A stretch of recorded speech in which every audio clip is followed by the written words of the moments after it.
President Uhuru Kenyatta is currently in Nyeri, and he is set to arrive at his Nyeri town anytime now as he continues to mobilize Kenyans to register as voters ahead of the 2017 general election. And our reporter Carol Nderi will be joining us later on in the program to give us updates on the same. But still remaining with that story or issues to do with health, as the U.S. marks its transition to Donald Trump's 45th administration or 46th administration, we take a look at a program considered one of the best government programs in the history of America. As Dr. Mercy Korir now reports, this program, introduced by the Bush administration as an emergency for aid relief, PEPFAR, and continued by the Obama administration, may be at risk under Donald Trump. Take a look.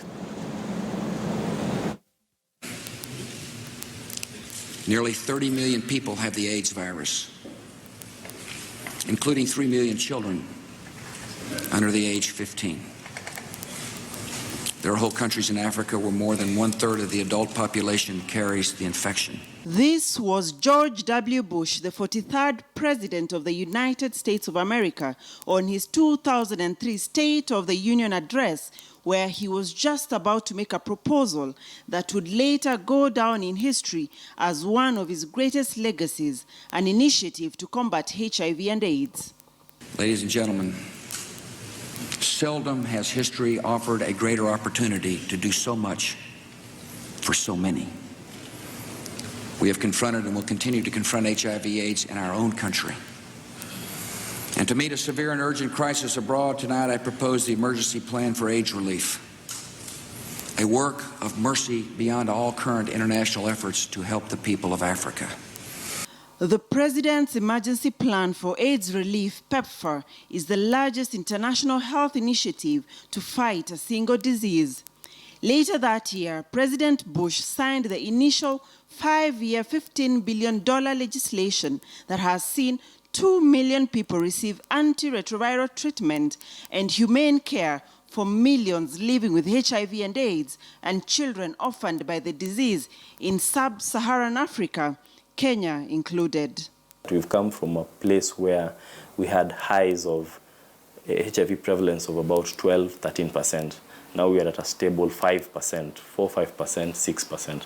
The number of new HIV infections estimated has come down from about 101,000 to about 77,000.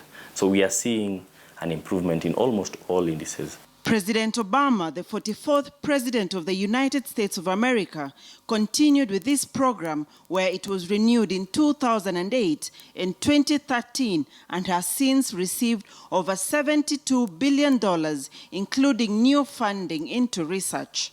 Today I'm pleased to announce a new initiative at the National Institutes of Health to advance research into an HIV cure. We're going to redirect $100 million into this project to develop a new generation of therapies. So in Kenya, the number one source of funding for HIV programs is PEPFAR. That's the President's expanded program for AIDS relief. This is basically the American government. So this is American funding.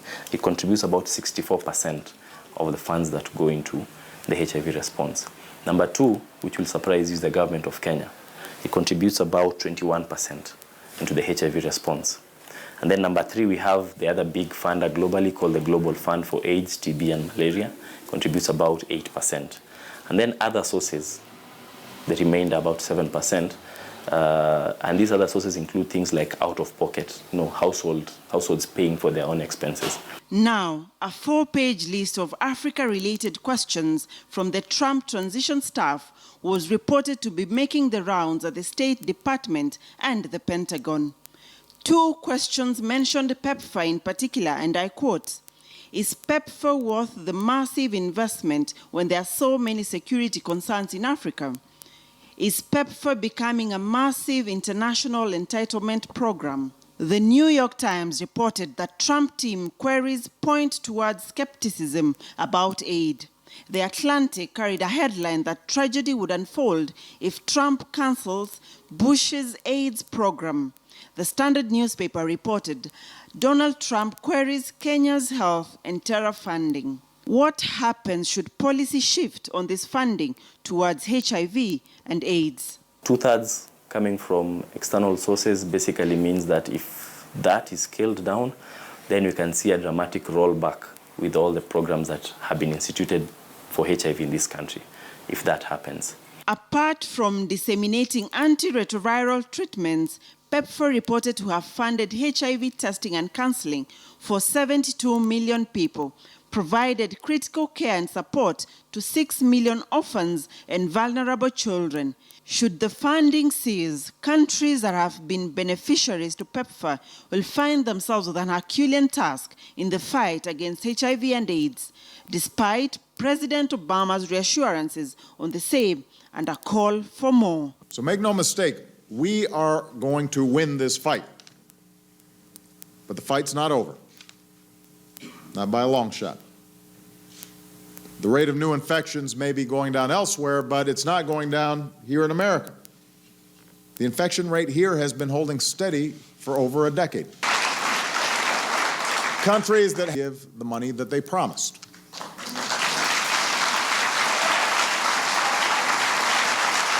Dr. Mercy Korir, KTN News.